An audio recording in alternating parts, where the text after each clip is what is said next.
Glad tidings to you, dear listeners, and especially my new subscribers. It's a big pleasure to discuss with you and share knowledge on this platform. Today, I want to talk about two key concepts, which is jobs and happiness.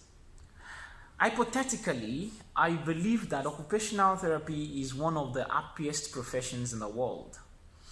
And according to research and studies, it has been recorded that over 70% of people are not happy with their jobs. And this begs a question, why? Why don't jobs give people happiness? Why are people not self-fulfilled and satisfied with the jobs they do? So today, I'll be giving us 3 reasons why I feel people are not happy with their professions and why I believe occupational therapy has solved that problem. Thank you for listening. So, the first point is that occupational therapy gives its professionals the opportunity to be a generic practitioner.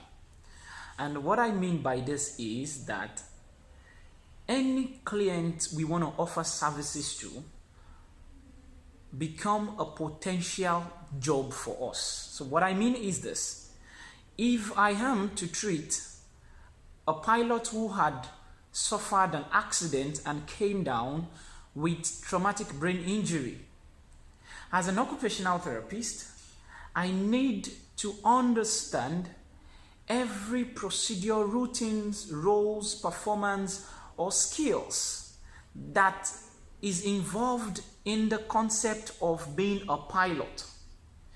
And in this process, as a professional, I begin to acquire some ideas or skills of piloting because I want to help my patient to restore either its functions or help in compensations. So this makes me, at that particular time, an occupational therapy pilot. So in other professions, be it a lawyer or a teacher, a farmer, an engineer, an architecture, I become an occupational therapist in all those professions if they come down with a particular condition that requires my expertise. So as an occupational therapist, I can become varieties of professional, which many professions don't provide their practitioners.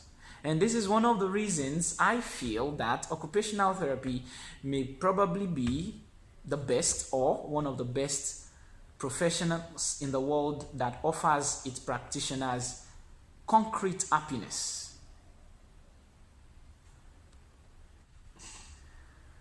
Unlimited explorations and ability to realize our dreams is one of the things occupational therapy offers its practitioners.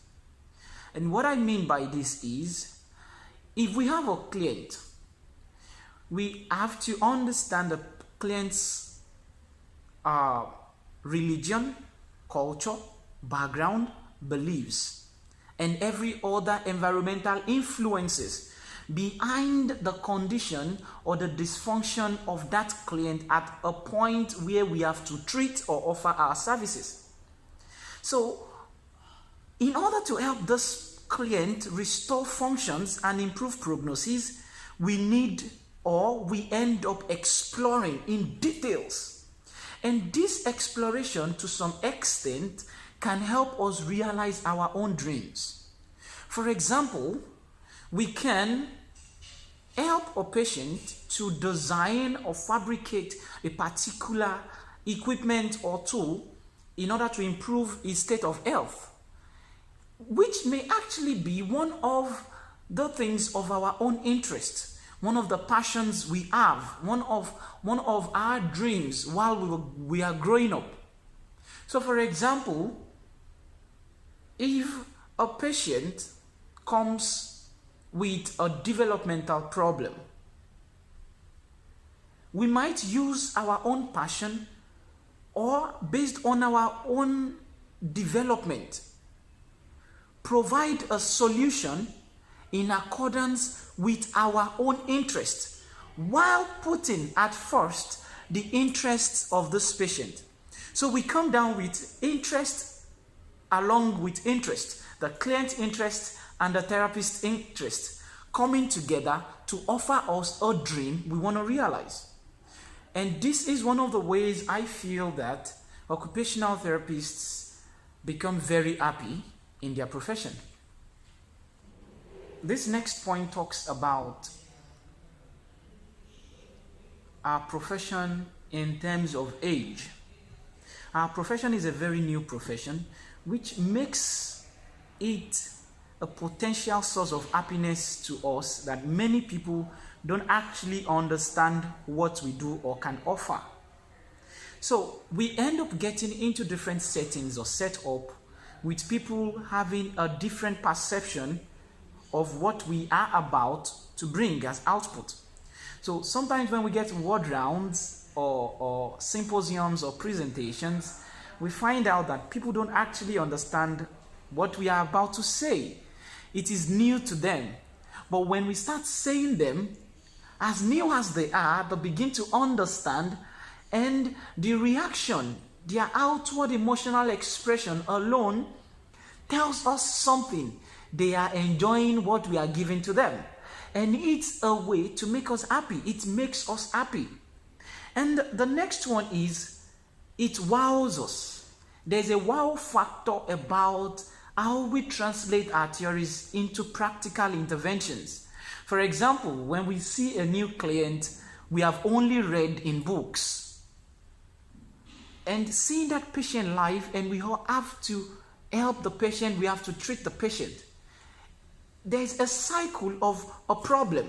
It challenges us. And within a very limited duration of time, we have to reason and think, using our continuum of expertise to help that patient at that point. This gives us happiness because we end up getting home and asking ourselves, how did I help the patient? How was I able to incorporate those techniques into making sure that the patient is able to carry out some functional mobility or activities? This surprises us. And in the process of that surprise, we are actually happy because most times we are wondering and smiling. And this is a very important part of our profession that many other professions don't possess.